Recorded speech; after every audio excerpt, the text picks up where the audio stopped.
Saya nggak lama-lama di sini karena teman-teman pasti datangnya dari jauh dan saya percaya mayoritas orang yang di sini tinggalnya bukan di sekitar sini, betul? Nah, nggak usah ngomong ya, nggak usah jawab. Dari mukanya udah ketahuan ya. Nggak lah ya, ada juga yang kaya juga banyak ya. Rumah di sini mahal nggak? Nggak ada rumah yang mahal, nggak ada mobil yang mahal, bener nggak? Nggak ada barang yang mahal. Yang ada apa? Duit kita yang lagi mepet. Bener nggak? Ya, mahal itu kan relatif, bener nggak? Kalau lagi nggak ada duit, motor 12 juta juga mahal, bener nggak? Tapi kalau lagi ada duit, ya, mobil 1M murah nggak? Murah. Duit di rekening 1T, misal 1T, mobil 1M murah nggak? Murah. Ya, nah jadi ini salah satu mental kaya, jangan lagi ngomong mahal. Jangan ngomong apa? Jangan ngomong mahal. Kalau kita ngomong mahal itu jadinya mental block. Aku nggak pantas punya itu kemahalan. Hanya boleh ngomong mahal itu kalau misalnya gini. Misal nasi goreng biasa 15.000, dia jual 70.000. Kita mampu beli, tapi emang mahal aja. Bener nggak? Ya, kita mampu beli 70.000 mah ada duit. Cuma kalau nasi goreng 70.000 kemahalan. Nah barulah itu kita anggapnya itu mahal. Tapi untuk hal-hal yang lain nggak usah ngomong mahal. Ya, jadi itu namanya salah satu mental kaya. Jadi mental kaya itu pantang ngomong apa? Pantang ngomong mahal.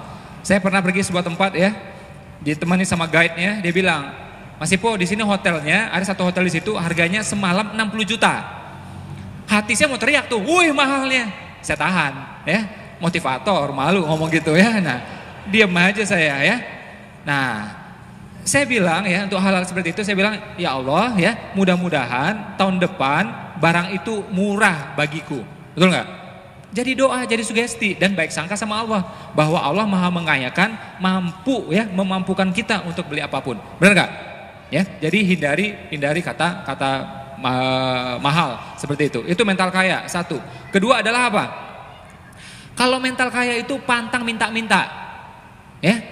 Minta dong, gratis dong, waduh itu saraf malunya udah putus atau gimana itu. Kalau kita minta-minta, apa yang kita minta belum tentu dapat, harga diri pasti hilang, pasti sudah itu. Oh tapi kan kalau dikasih gratis gak masalah Pak, dikasih gratis gak masalah, bener gak? Nabi itu sering dikasih baju ya, dikasih juga, ghanimah juga dikasih ke Nabi.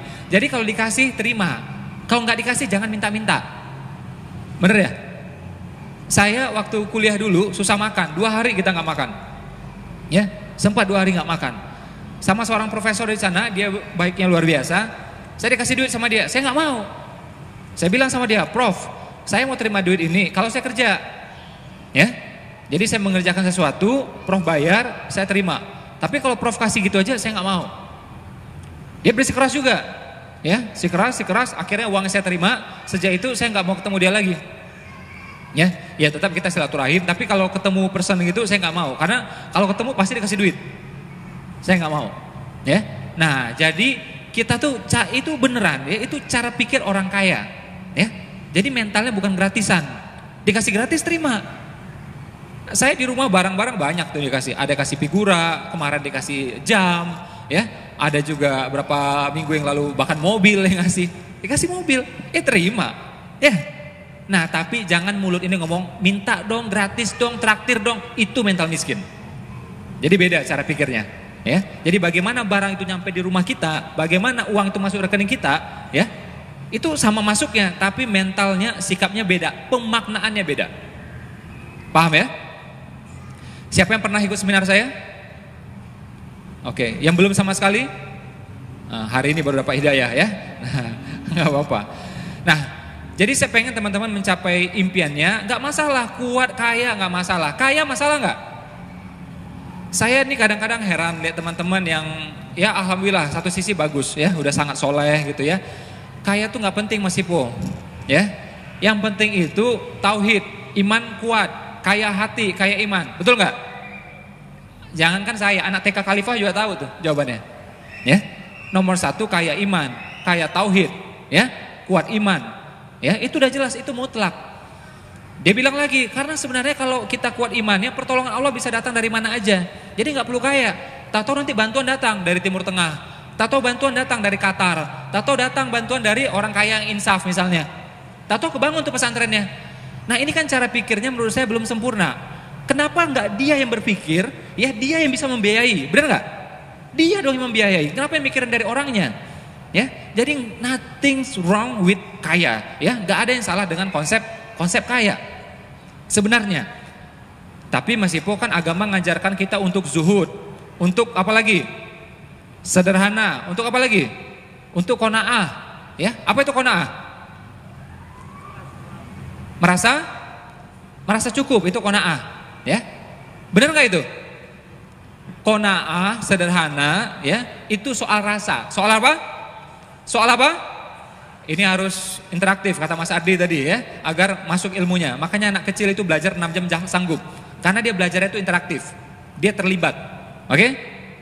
Jadi qanaah itu soal apa? Rasa. Sederhana itu soal rasa. Jadi misalnya uang di kantong kita 100.000 tetap qanaah, merasa cukup. 100 juta qanaah, 100.000 qanaah. Ya? Jadi soal rasanya, uang mau boleh naik turun. Sederhana juga sama. 1 miliar sederhana, ya. 1 juta sederhana. Naik lagi 20 miliar misalnya, tetap sederhana. 30 miliar tetap sederhana. Jadi hartanya boleh naik turun. Ini salah paham. Kita berpikir kalau mau qanaah, kalau mau sederhana, kalau mau zuhud itu mesti kere atau duitnya pas-pasan. Sekedar-sekedarnya aja. Ini yang salah kaprah. Definisi kaya yang saya sampaikan adalah apa?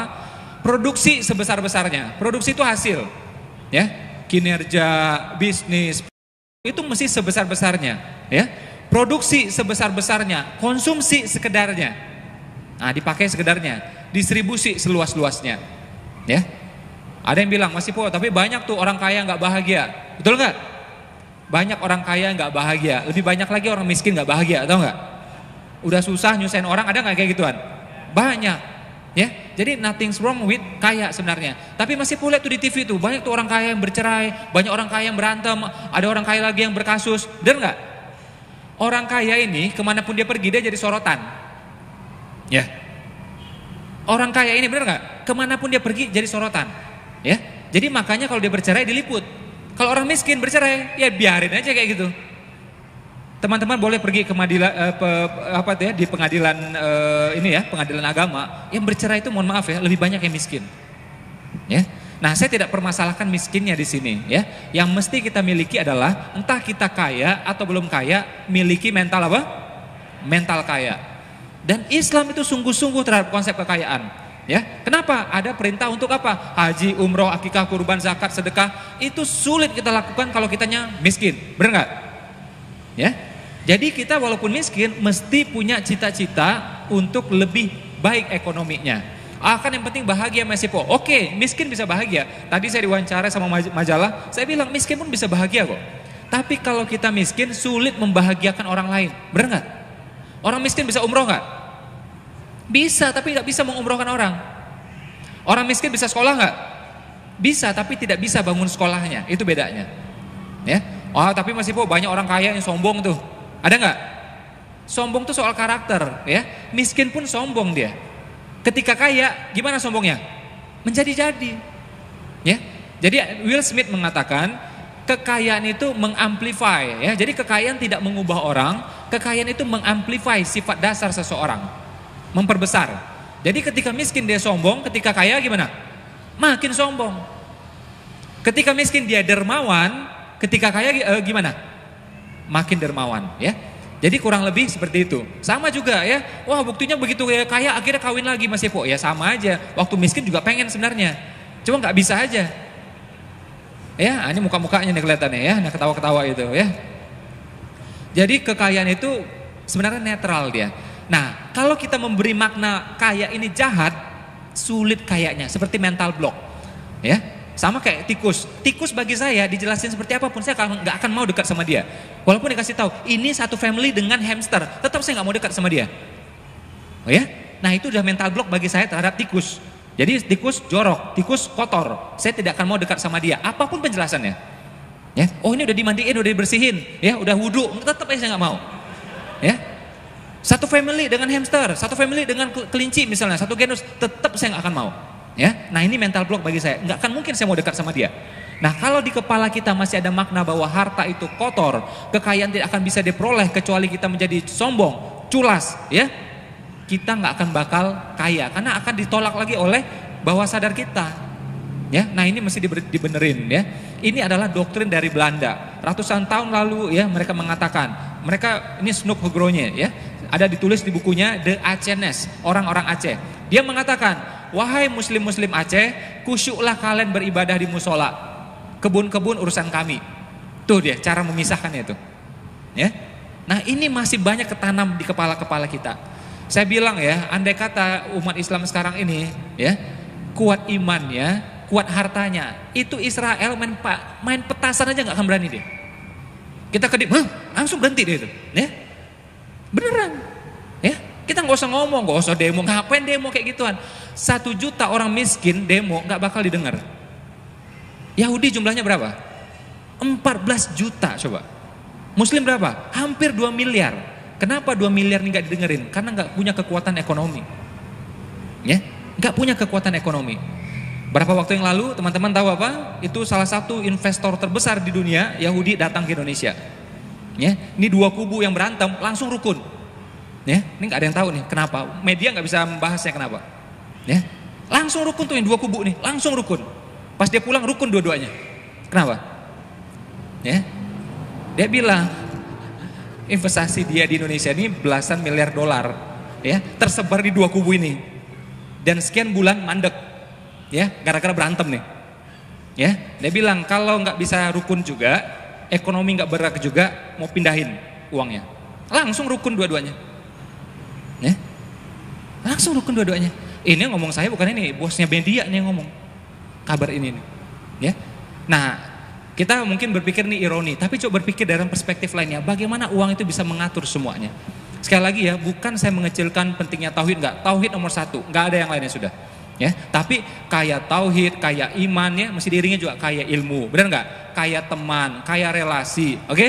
Kaya semuanya, termasuk juga kaya harta. Makanya ayatnya mengatakan berjuanglah dengan harta dan jiwa, itu ayat yang ngomong. Setahu saya cara fikihnya, kalau ada kalimat perintah, artinya itu wajib di Al-Quran itu.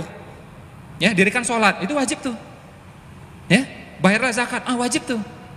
Ya, taati orang tuamu, wajib itu. Jadi kalimat perintah di Al-Quran, yang saya pahami, kalau dia kalimat perintah, itu artinya wajib. Ya, termasuk berjuanglah dengan harta dan jiwa. Artinya apa? Kalau belum punya hartanya, harus dipunyai hartanya. Benar nggak? Ya, nah. Bagaimana caranya? Boleh tahu siapa yang masih kerja? Biar saya bisa kasih solusinya langsung. Yang kerja siapa? Yang punya usaha? Oke, berimbang ya. Jadi kalau yang teman-teman yang masih kerja, gak masalah. Kakak kandung saya juga kerja kok. Latihan investasi. Latihan apa? Latihan apa? Investasi. Khadijah investasi. Nabi Muhammad berbisnis. Fair is choice. Pilihan aja. Ya, kakak kandung saya dia investasi. Di mana ada namanya properti, atau invest di bisnis orang lain, atau di emas, ya, atau di reksadana, cari yang syariah, ya, simple banget. Jadi nggak melulu di kepala kita ini kalau mau kaya melalui bisnis, nggak harus. Sebenarnya bisnis juga, tapi investasi di bisnis orang lain, namanya properti, namanya reksadana, ya, dan seterusnya. Ya, makanya Umar bin Khattab mengatakan, ya, wahai pekerja, jangan habiskan semua upahmu. Sebagian belikan ladang, sebagian belikan kambing. Apa itu ladang? Properti. Ya, apa itu kambing? Aset produktif, berkembang terus. Ya, nah ini orang Islam zaman sekarang dua-duanya nggak punya, kambing nggak punya, properti juga nggak punya. Ya, ini mohon maaf ya, tinggal di pinggir-pinggir itu semuanya. Ya, mereka yang makin ke pusat semuanya. Salahkah mereka?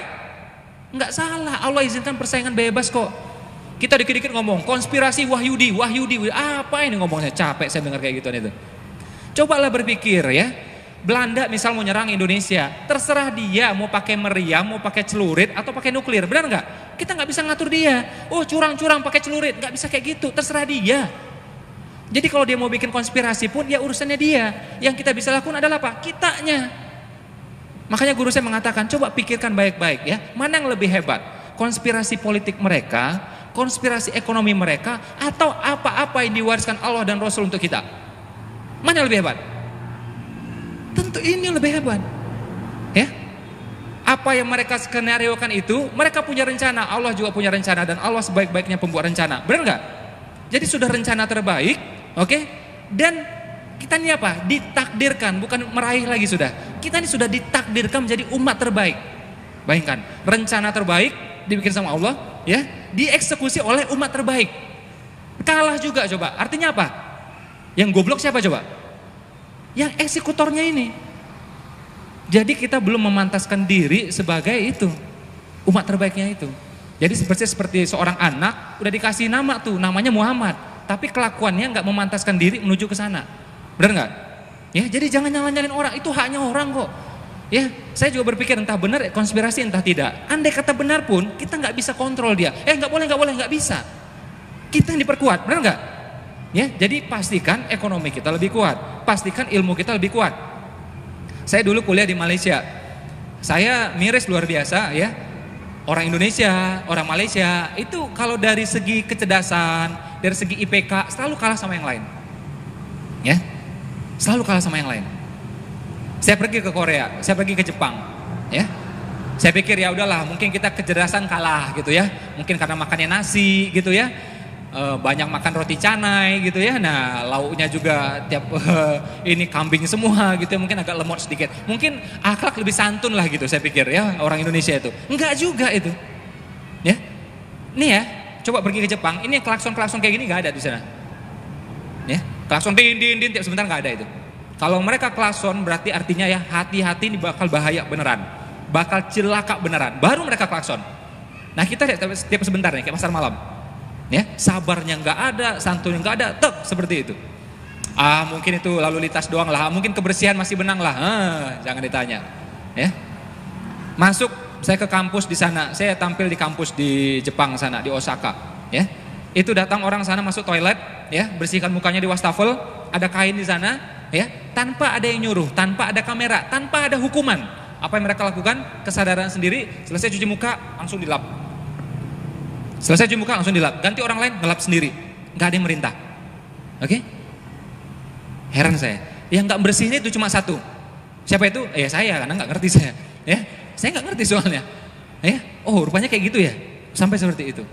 Jadi makanya jangan heran kita dari segala sisi kalah.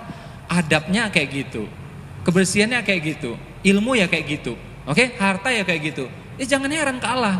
Ya. Jadi daripada kita ya menyalah-nyalahkan keluar, coba introspeksi diri kita. Dari segi keluarga, tadi Ibu Eli udah bahas seperti apa. Kita ini kadang-kadang sok-sok liberal, lebih liberal ya daripada orang liberal beneran. Di Amerika sekalipun beli miras pakai KTP, tau nggak? Oke, kalau di bawah umur nggak bisa beli, walaupun banyak uang ya bawa uang sebanyak apapun, nggak bisa. Dan andai kata beli pun dibungkus pakai kertas yang coklat, orang lain nggak bisa lihat. Ya, sampai seperti itu. Kita coba. Lebih parah daripada Amerika beneran, bener nggak? Anak SMP sekalipun punya duit 20.000, dia beli tuh miras, dia bisa minum di depannya langsung, ya. Bahkan disediakan tempatnya sama yang jual bahkan, ya. Korea kita lihat parah gitu ya. Korea kita lihat parah itu. Gimana pun bagi orang Korea prostitusi adalah ilegal bagi orang Korea. Andai kata ada pun sembunyi-sembunyi itu, oke? Kita bisa ada tuh tengah kota juga banyak dan legal. Kalau kita mau gusur nggak bisa, sampai seperti itu, ya. Makanya Allah cabut itu ya, umat terbaik itu tuh ya, wibawa umat terbaik itu Allah cabut semuanya. Makanya kita mutar-mutar semua seperti ini. Nah, kalau kita ngomong Indonesia kan berat, ngomong dunia juga berat. Apa yang bisa kita lakukan sekarang? Mulai dari diri kita, mulai dari keluarga kita, ya. Mulai bisnisnya, mulai investasinya, itu aja. Apa yang bisa kita kendalikan? Kita nggak bisa kendalikan dunia kok, ya. Mulai aja apa yang bisa. Saya ketika Nabi Muhammad dihina, saya marah nggak? Ya marah. Muslim mana nggak marah coba? Tapi apa yang saya bisa lakukan? Konkret bermanfaat. Oke? Boleh marah sekian menit. Habis itu lakukan sesuatu. Kita bikin kampusnya. Ya? Kita bikin kampus Umar Usman agar lahir ya, hadir dari sana muslim-muslim yang kuat imannya, kuat juga ekonominya. Ya? Belum bisa bikin tulisan. Belum bisa, ya udah buka usaha, ya, mempekerjakan 1 orang 2 orang. Belum bisa investasi, lakukan sesuatu, nggak bisa diam, ya. Jangan marah-marah. Jadi marahnya itu dikonversi pada prestasi, ya. Marahnya dikonversi pada apa? Pada apa? Dan nih saya melihat dari sisi sebaliknya. Sekali lagi ya, saya demi Allah cinta Nabi Muhammad, Nabi saya. Karena itu saya berada di sini sekarang, ya. Tapi saya melihat dari sisi sebaliknya. Nabi Muhammad dihina, misal. Al-Quran dibakar, misalnya. masjid digusur misalnya.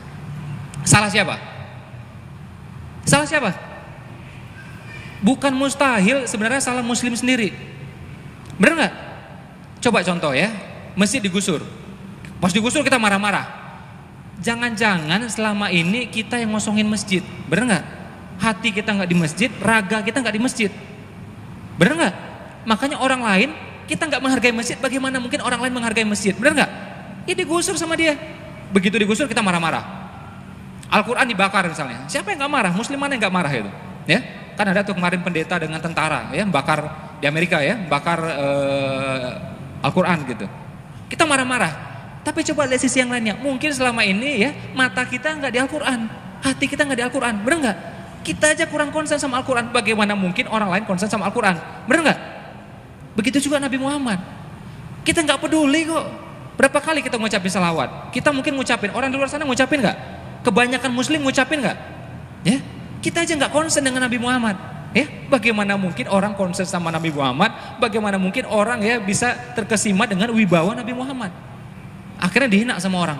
Ya, jadi memang secara wasilah kita lihat orang ini yang melakukan, ya orang ini yang melakukan. Tapi sebenarnya kita secara hakikat bisa introspeksi. Kenapa ini terjadi? Karena kitanya, ya, karena kitanya semuanya.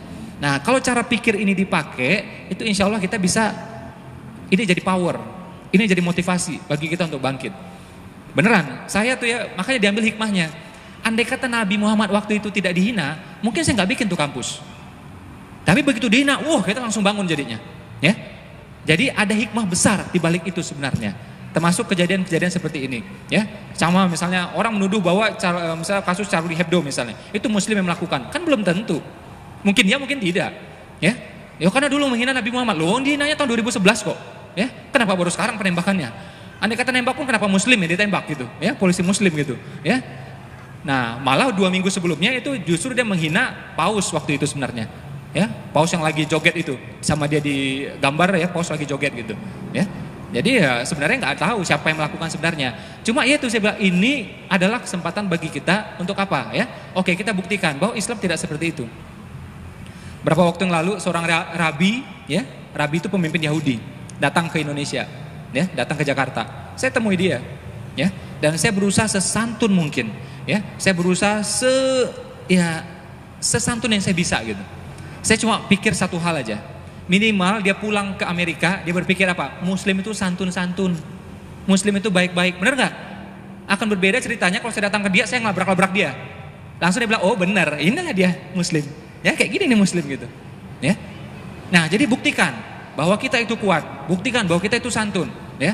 Saya waktu di Australia waktu itu snorkeling, ya, instrukturnya orang Australia, dia tanpa sadar, ya, dia cerita-cerita jelekin Indonesia, jelekin juga Islam, ya. Dia bilang, wah Islam itu berat, sholat 5 waktu, ceritanya. Saya diam aja, percuma debat, ya.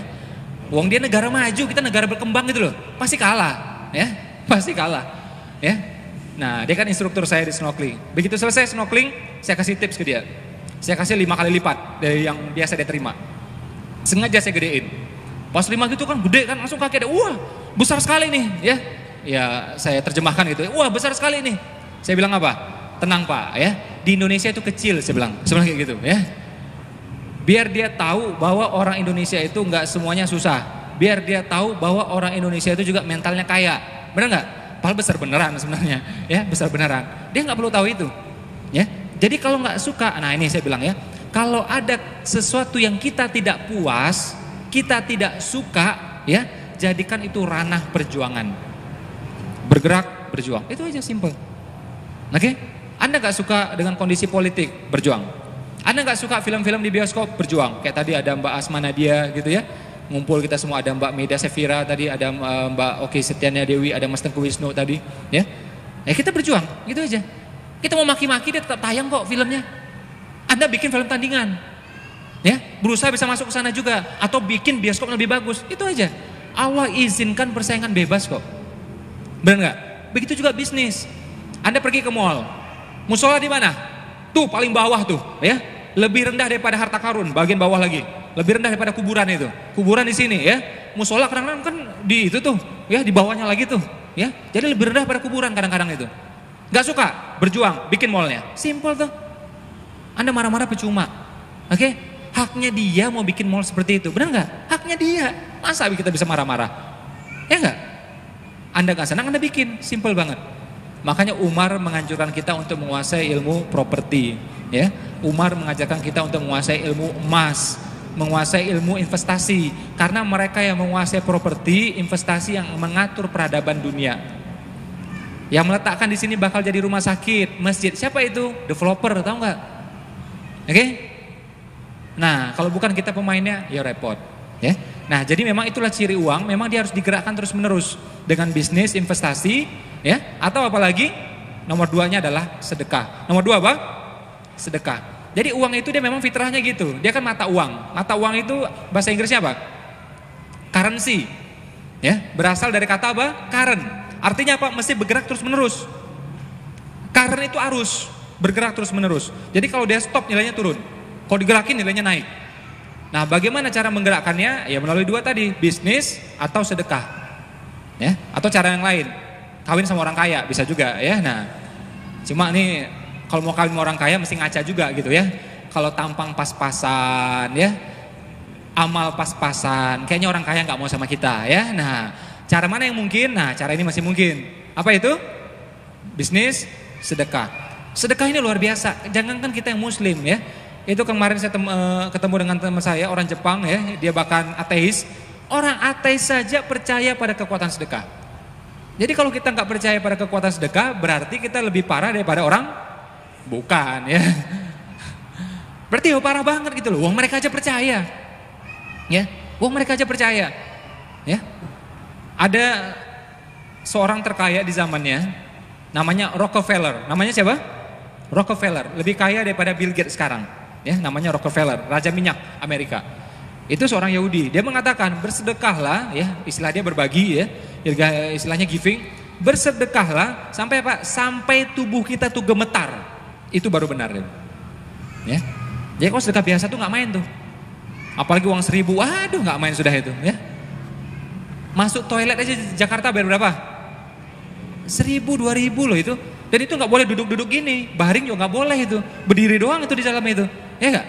Ini di masjid bisa duduk-duduk, bisa baring-baring gitu ya. Nah, uang 1.000 itu menurut saya nggak pantas masuk masjid. Ya, coba lihat uang 1.000 itu gambar apa? Gambar orang bawa golok, ya. Apa pantas orang bawa golok masuk masjid? Nggak pantas menurut saya. Yang pantas siapa?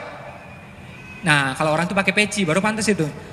Jadi ini adalah rekayasa dari Bank Indonesia, ya. Agar uang ini masuk masjid, makanya dikasih peci itu 2 tuh, ya. Nah, dan berdua tuh, uang yang lain gambarnya cuma sendiri. Uang 100.000 gambarnya berdua, Bung Karno, Bung Hatta, bener nggak? Ngapain dia berdua di masjid itu? Sholat berjamaah itu, ya. Nah, jadi pas sudah itu, ya. Jadi memang sedekah nggak harus uang, ya. Sedekah nggak harus uang. M-banking boleh, ya. Auto debit boleh, ya. Gesek boleh, EDC boleh, ya. Jadi nggak harus uang. Dikit-dikit uang ya nggak baik juga menurut saya, ya. Jadi sedekah itu semuanya, uang, tenaga, waktu, senyum gitu ya, nggak bisa ganti-ganti. Orang lagi pembangunan masjid, kita sedekah senyum, bisa nggak? Nggak bisa. Ayo kita 40 orang senyum berjemaah, gitu, nggak jadi masjidnya. Pakai duit, transfer baru bisa. Oke? Kita berutang sama orang, pakai sedekah senyum, bisa nggak? Nggak bisa. Ya, ditempelin kita sama dia gitu ya. Udah 2 tahun nggak bayar-bayar gitu, kita senyum aja gitu depan dia ya. Transfer, nah baru bisa tuh. Oke? Jadi sedekah itu semuanya, jangan diganti-ganti. Ah kan gak harus uang pak, memang iya, tapi ya semuanya. Senyum iya, doa iya, kayak saya sekarang ilmu iya, kayak Mas Jaya kan tadi ilmu iya juga ya, semuanya. Ya, karena kita mau nikmat sama Allah dari Allah itu semuanya, benar gak? Kita mau kesehatan, kita mau uang, benar gak? Pengen anak juga yang mau soleh gitu. Mau gak kita punya? Biarlah ya Allah, penting anak, garong pun gak masalah. Pernah gak doa gitu? Enggak dong. Maunya anaknya soleh, cakep gitu ya enggak? Sehat, semuanya kan? Kita mau semuanya, makanya sedekah pun juga semuanya, segala bentuk yang kita bisa. Zikirnya juga, sholat duhanya juga ya. Itu adalah bentuk-bentuk sedekah semuanya. Nah ini kalau dilakukan semuanya ya, makanya saya bilang teman-teman ini bisnis. Gak bisa bisnis, investasi. Oke? Plus sedekah. Percaya sama saya, 2 tahun itu biasanya udah perubahan itu. Oke ya, siapa yang udah baca buku saya?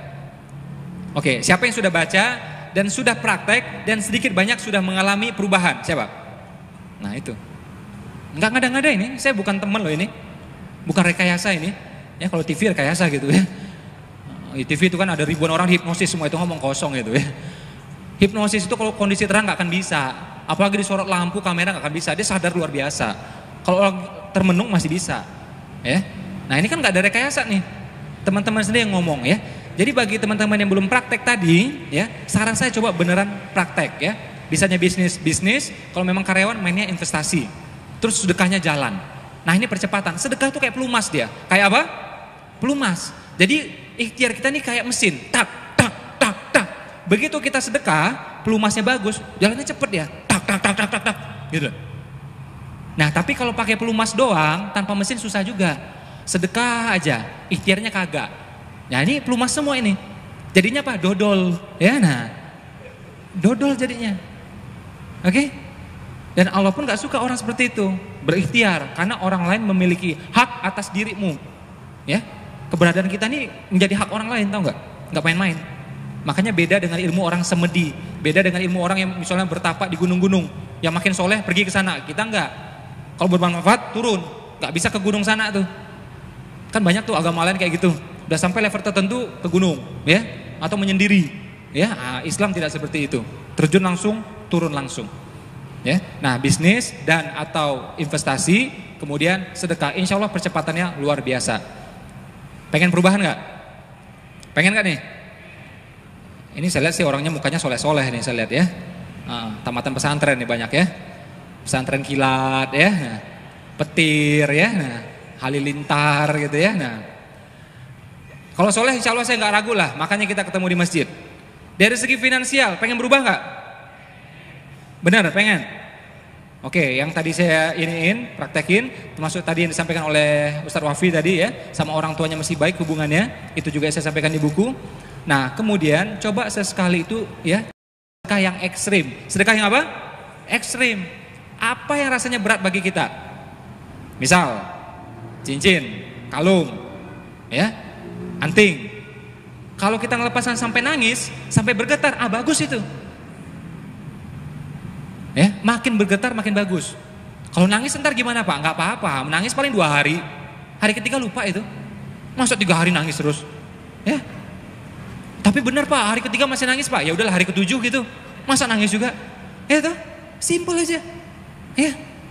Kalau masih nangis juga, coba sedekahnya yang lain, pasti lupa itu. Ya. Yang ini udah lupa, ingat yang ini ntar, ya kan? Nah, nggak masalah. Nah, itu kan nggak ikhlas Mas Epo, nggak masalah. Ibadah itu kadang-kadang mesti dipaksa bisa terbiasa.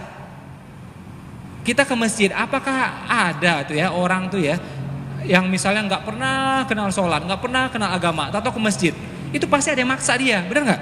Ada yang jeblosin dia gitu loh, udah ajak gitu, orang tuanya, temannya, benar nggak? Pasti gitu. Kalau kita mah insya Allah udah rutin ke masjid dengan hati kita, dengan ikhlas kita. Orang di luar sana banyak yang enggak. Nah, begitu dia misalnya nggak sholat, nggak semuanya, tiba-tiba masuk masjid, pasti ada yang maksa dia itu. Bagus nggak kira-kira?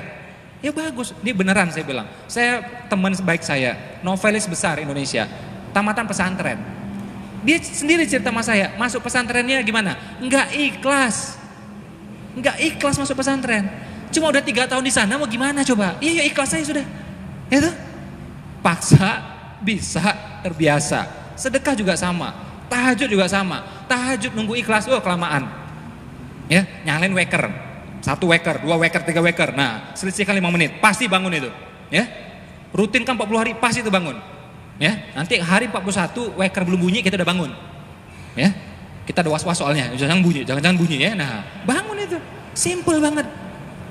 Itu. Kalau bisa ikhlas dari awal lebih baik. Kalau belum kayak gini aja nggak masalah kok. Tanya ustadz manapun nggak masalah kok. Ya. Betapa banyak ya begitu Nabi menaklukkan Mekah, orang masuk Islam dengan terpaksa. Banyak nggak? Banyak. Nah, penting masuk dulu, habis itu baru ditarik, dibenahin semuanya. Paksa bisa terbiasa. Sedekah juga sama. Ya. Apa yang berat bagi kita? Coba sedekahin. Nih beneran ya. Insya Allah nggak ria. Andai kata saya ria, doakan saya. Ya. Saya mengalami momentum besar waktu di Batam. Saya punya jam yang bagus, sukaan saya impi-impikan sejak saya kuliah. Inisialnya huruf T depannya, ya, belakangnya huruf R, ya. Sekali waktu punyalah tuh arloji, ya, punya gitu, wah senangnya luar biasa, ya. Di Batam teman-teman saya kayaknya nggak ada yang pakai kayak gituan, ya. Teman-teman paling banter ya mohon maaf pakainya gas atau apa gitu ya. Nah harganya masih 1/10 di bawah ini ya. Kita dapat tuh, seneng banget. Lagi seneng-senengnya gitu ya, kita sedekahin tuh sama guru ngaji. Dan alhamdulillah guru ngajinya nggak ngerti bahwa itu jam mahal ya. Dia terima, oh ya udah biasa aja dia. Waduh saya bilang, kita ada pengorbanan luar biasa, dia biasa aja nerimanya gitu ya. Oh ya udah, pulang dia langsung. Waduh saya bilang, ini nggak menghargai barang nih saya bilang ya. Jadi kayak ada perasaan kurang sreg, ada perasaan juga terpaksa waktu itu. Udah biarin aja. Tapi Masya Allah ya, itulah bagaimana ya Allah tuh mengasih balasan pada orang yang tidak ikhlas sekalipun. Saya menganggap sedekah saya ini kurang ikhlas. Ya, itulah anggap aja seperti itu. Tapi Allah tetap kasih balasan. Lihat ya, nggak ikhlas saja dibalas, apalagi kalau ikhlas. Waktu itu saya garap perumahan, ya. Orang biasanya jual cuma puluhan juta, paling banter 200 juta. Saya langsung minggu itu jual 2 miliar waktu itu. Orang lain pakai tenaga penjualan, orang sales 5, saya cuma 1. Orang lain pakai brosur properti gede-gede, kita cuma pakai flyer sepertiga itu. Cuma pakai itu, melawan akal sehat. Salesman-nya cuma 1, flyernya tipis gitu, bisa jual puluhan kali lipat ketimbang orang lain. Di sini saya makin percaya, di sini saya makin yakin kekuatan sedekah. Di luar memang akal sehat kita, ya.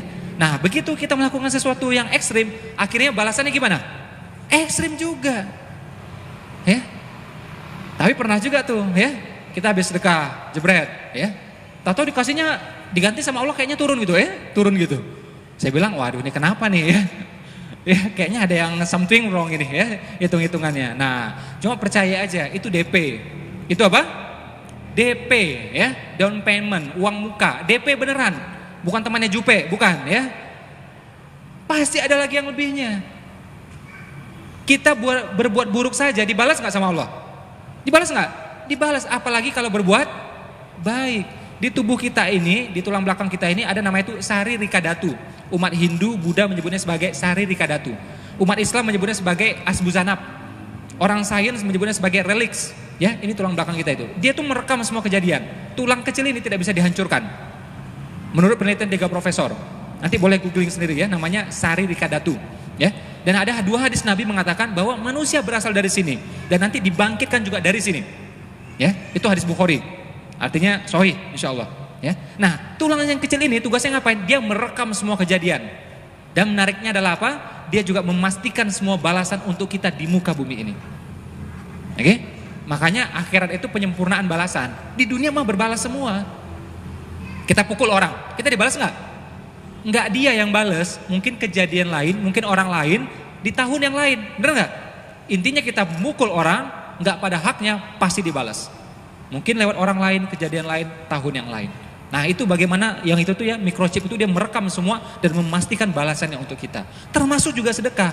Makanya kalau kita sedekah yang ekstrim, terutama mohon maaf ya, teman-teman yang punya masalah yang agak berat, jodoh, keturunan, oke? Belum dikasih, oke?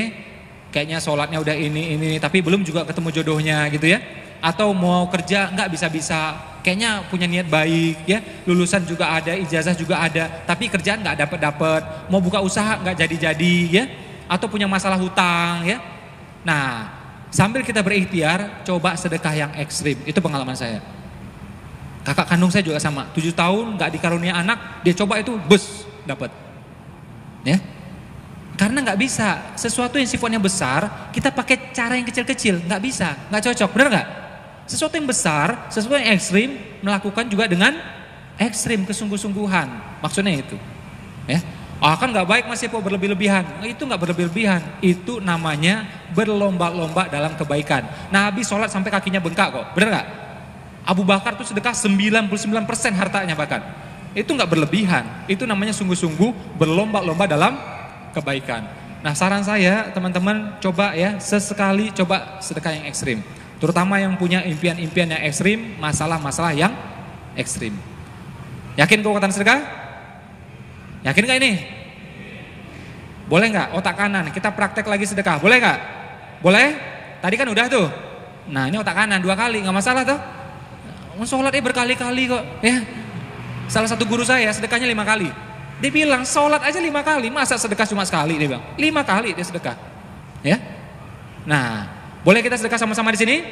100% untuk dompet duafa, nggak masuk saya, nggak masuk siapapun ya. 100% untuk dompet duafa, 100% untuk sosial. Boleh? Boleh? Oke, silakan uangnya ditaruh ya. Panitia mana? Ya, silakan uang ditaruh di depan ini ya. Bagi mbak-mbak ya, ibu-ibu boleh taruh di depannya, boleh? Mas-mas, bapak-bapak boleh taruh di sini? Taruh aja di sini, nggak usah nunggu orangnya. Taruh aja di sini, di depan aja nggak apa-apa ya. Uang boleh, barang boleh, cincin, kalung, handphone silakan ya. Karpet jangan, punya masjid soalnya ya. Silakan ditaruh. Mas Ipo gimana? Tenang aja, alhamdulillah sudah, tenang aja ya. Coba sesekali kita coba ya, nggak usah pakai mikir ya. Pakai otak kanan itu loh, nggak usah mikir gitu loh. Ini duitnya kayak banyak banget dipikir-pikir gitu ya. Yang boleh dipikir itu kalau duitnya banyak gitu ya. Ini duit nggak ada apa mau dipikir gitu ya. Gak usah pakai mikir, coba jebret gitu ya. Dan coba yang belum pernah, coba sedekah yang ekstrim ya. Mungkin kalung kita, arloji, handphone ya, silakan. Yang sudah tolong duduk, saya kasih materi penutup.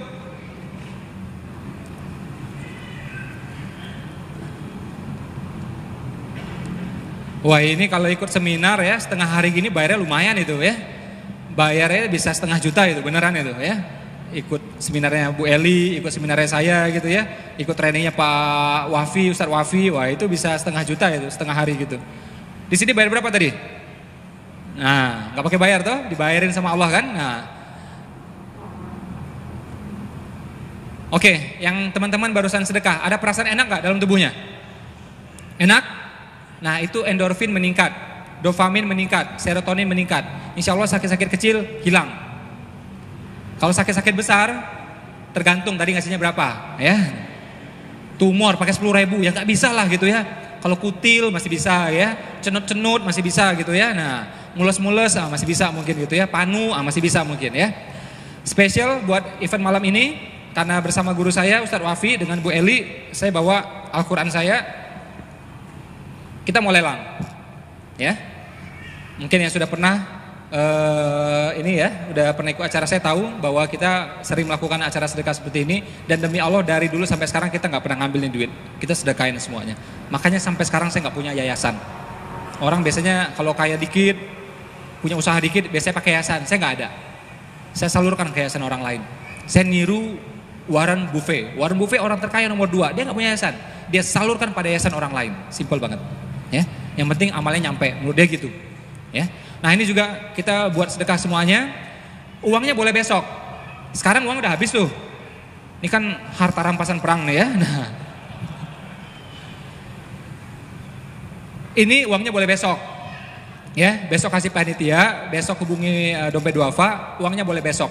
Ini Al-Quran saya, siapa yang mau boleh ya, kita lelang sama-sama, berapapun hasilnya kita sedekahin. Oke? Kalau saya lepas dengan harga 200.000, ada yang mau nggak? 200.000? Ada yang lebih? Berapa? 500? Ada yang lebih dari 500? Berapa? Berapa? 7,5? Ada yang lebih dari 7,5? Hah? 1 juta? Nah, ini mahasiswa saya nih, mahasiswa aja berani nih ya, 1 juta coba. 1,5? Ada yang lebih dari 1,5? Ya, saya doakan siapa yang punya Al-Quran ini disegerakan hajat-hajatnya dan mudah-mudahan rezekinya lebih berkah, lebih berlimpah, lebih bersih. Ya, amin. Berapa Pak? Berapa? 3 juta. Otak kanan langsung lompat ya. Ya, nah 3 juta. Itu otak kanan ya, nggak urut ya. Ada yang lebih dari 3 juta? Berapa Ibu? 5. Oke, 5. Ada yang lebih dari 5? Angka 5 bagus ya, tapi kalau rukun iman itu 6 itu, ya. 6 ya, jadi 6 tuh bagus juga kayaknya gitu ya. Ada yang lebih dari 5? Nggak nyesel nih. 5 1 kali, 5 2 kali. Jangan ketawa-ketawa aja Pak, nawar gitu ya. Berapa Pak? 6, oke. Ada yang lebih dari 6? 6 angka bagus, tapi kalau di Al-Quran tuh paling sering muncul tuh angka 7.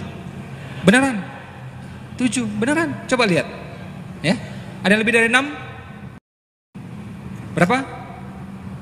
9, berapa itu? 9. 9, oke. Ada yang lebih dari 9? 9 bagus itu. Cuma ada itu kisahnya memang 10 perintah Tuhan. Ya. Jadi 10 tuh kayaknya bagus juga itu menurut saya. Ada yang lebih dari 9? 9 satu kali. 9 2 kali.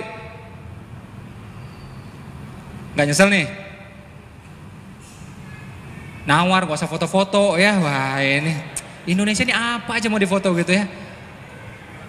Umat Kristiani itu mau makan ya doa dulu gini gitu ya. Kita nggak foto dulu ya. Nah makanan difoto. Udah terlanjur dimakan dimuntahin lagi sama dia gitu ya. Difoto lagi ya. Ada yang lebih dari 9? 9 satu kali. 9 2 kali. 9 3 kali. Sah? Sah. Oke silakan maju ibu mbak. Ya silakan maju. Wah luar biasa ini ya. Ya. Boleh tahu tadi yang nawar di bawahnya siapa? Angka 7 tadi ada nggak? 7. Pak. Oh 3 tadi ya?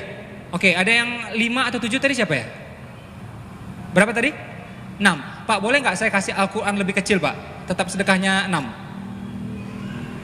Hah? Oke tadi yang 5 ada nggak? Yang 5 tadi ada nggak? Boleh nggak ibu? Sedekahnya tadi berapa? 5 juta saya kasih Al-Quran lebih kecil boleh nggak kira-kira? Ridho? Oke silakan maju ibu. Ini ibu-ibunya luar biasa nih ya. Bapak-bapaknya nggak ngancung lagi sudah ya. Nah, uangnya di ibu-ibu soalnya ya. Ya. Dengan ibu siapa? Anissa. Oke. Ya silakan maju. Kira-kira Bu Anissa punya hajat apa? Biar didoakan nih sama orang-orang soleh nih. Biar diaminkan.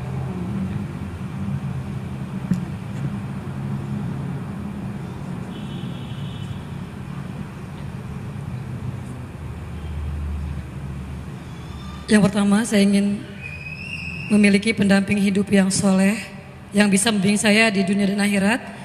Yang kedua, saya ingin anak saya kembali kepada saya, karena saat ini saya terpisah dan begitu sangat berduka. Ya. Jadi mudah-mudahan ya apa yang diimpikan oleh Bu Anissa dan mungkin juga impian-impian yang beliau tidak ucapkan, Allah mudahkan semuanya ya. Amin. Dan Allah segerakan dan Allah ridho dengan apa yang beliau impikan. Dengan Ibu siapa? Puspita. Bu Puspita. Kira-kira punya impian apa Bu? Biar didoakan nih rame-rame sama orang soleh.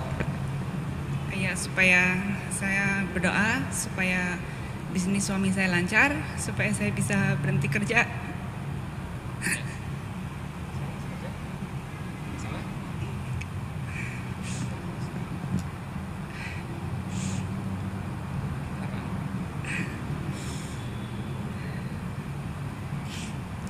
Mereka masih kecil. Saya ingin bisa mendampingi mereka. Ya alhamdulillah tadi materi dari Bu Eli ya benar-benar masuk ke kita. Kita doakan semoga Bu Puspita bisa ya keluarganya bisa baik ekonominya sehingga beliau juga tidak harus bekerja, bisa mendampingi anak-anaknya. Karena anak tadi nilainya berapa tadi? 1 triliun lewat, 2 triliun lewat. Sayang kalau dilepas-lepas. Jaga benar-benar. Ya. Dan mudah-mudahan juga teman-teman di sini ini nuntut ilmu luar biasa. Masya Allah luar biasa saya bilang. Saya ngajar, teman-teman belajar. Mana yang lebih mulia? Yang belajar atau yang mengajar? Yang belajar. Dua-duanya mulia, tapi yang belajar itu lebih mulia. Ya, makanya belajar itu wajib. Udah tua sekalipun wajib. Oke, wanita pun wajib. Kalau mengajar cuma anjuran. Kita nggak ngajar pun ya itu nggak apa-apa gitu. Cuma anjuran aja. Sampaikan 1 ayat, nah itu anjuran aja. Oke? Tapi kalau belajar itu memang diwajibkan. Sampai ya dari lahir sampai kita ke liang kubur. Jadi teman-teman di sini insya Allah tuh ya derajatnya lebih mulia daripada saya sekarang. Ya, bahkan tadi dari waktu asar udah masuk ya jam 3:30 kan ke sini. Sampai sekarang ini dihitung iktikaf semuanya ini. Luar biasa. Dan doa-doa di sini ini persis kayak doanya kayak orang di taman sorga. Naik, majelis zikir, majelis ilmu. Ya, makanya saya sangat menghargai teman-teman yang udah capek di sini jauh-jauh datang. Ya, ada yang dari perjalanannya 2 jam sampai ke sini ada? Ya, alhamdulillah jauh luar biasa itu. Ya, karena tadi jalanan ternyata lancar tuh, lancar, tidak seperti disangka orang. Ya, lancarnya luar biasa ternyata. Orang karena takut akhirnya nggak pengen ke sini semuanya. Ya, Nah, jadi mudah-mudahan di sini teman-teman, karena insya Allah berada kayak di taman sorga nih, ya majelis yang sangat mulia ini, di masjid juga, dari asar tadi sampai sekarang, insya Allah apapun hajat kita, mungkin kita nggak ucapkan, insya Allah dimudahkan semua sama Allah ya. Dan saya pribadi dengan tulus hati, begitu juga Ustaz Wafi, pasti mendoakan hajatnya teman-teman. Saya mikirnya simpel aja, kalau hajat saya pengen dimudahkan sama Allah, saya doakan hajatnya orang lain. Nah, itu akan memudahkan hajatnya kita. Oke, kayak teman-teman naik pesawat gitu ya, pesawat goyang, pengen nggak pesawatnya tenang? Pengen kan? Nah, doanya gimana? Doakan jemaah umroh yang lagi terbang, kasihan mereka kalau goyang, udah tua-tua, doakan mereka, ya. Nah, itu nanti fadilahnya nyampe buat kita. Mudah-mudahan nggak goyang. Andai kata goyang juga, ya Allah mantapkan hatiku. Kalau memang engkau maunya goyang di pesawat, mantapkan hatiku tetap tenang. Itu aja, ya. Nah, jadi doakan orang lain, itu akan memudahkan doanya kita. Oke, itu saja mungkin dari saya ya.